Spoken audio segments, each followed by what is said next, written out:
মাত্র ১ ঘন্টার বৃষ্টিতে মহাসড়কের বেহাল অবস্থা। এমনিতেই যানজট, তার উপর জলজট, এ যেন মরার উপর খাড়ার ঘা। মূল সড়কই যখন হাঁটু পানিতে তলিয়ে, তখন নগরীর অলিগলির অবস্থা তো আরও ভয়াবহ। কোনো কোনো সড়কের এই নাজুক অবস্থা বছরের পর বছর ধরে।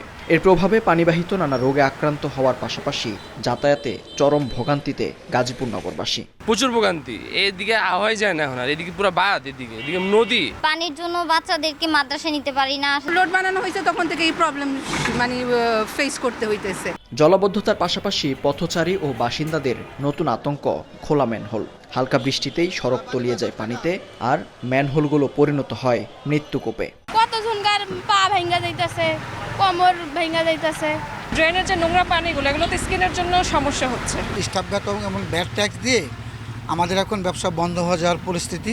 দীর্ঘদিন ধরে সংশ্লিষ্টদের তাগাদা দিলেও সমস্যার সমাধান তো দূরের কথা, মেলেনি আশ্বাসও। দায়িত্বে থাকা সিটি কর্পোরেশন অবশ্য নিজেদের দুর্বলতার কথা জানিয়ে মহাসড়কের ভোগান্তির জন্য দায়ী চাপাচ্ছেন বিআরটিএর উপর।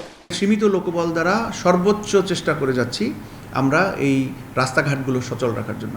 জনবহুল শিল্পাঞ্চলের এই জলাবদ্ধতা শুধু নাগরিক জীবনেই নয়, প্রভাব পড়েছে অর্থনীতিতেও। আর তাই শিগগিরই ড্রেনেজ ব্যবস্থা ঢেলে সাজানোর পাশাপাশি খাল রক্ষায় কঠোর আইন প্রয়োগ এবং সংশ্লিষ্ট দপ্তরগুলোর সমন্বয়ের পরামর্শ বিশেষজ্ঞদের। ড্রেন এবং বিআরটি প্রকল্প, যেটা সিটি কর্পোরেশন এবং বিআরটি প্রকল্পের মধ্যে যে সমন্বয়হীনতা, কিভাবে একটা ইন্টিগ্রেটেড ম্যানেজমেন্ট এবং ইন্টিগ্রেটেড অ্যাপ্রোচ তৈরি করা যায়, সেই বিষয়ে তাদের নজরদারি করতে হবে। আশ্বাস নয়, এবার বছরের পর বছর ধরে চলতে থাকা এই জলাবদ্ধতার স্থায়ী সমাধান চায় নগরবাসী।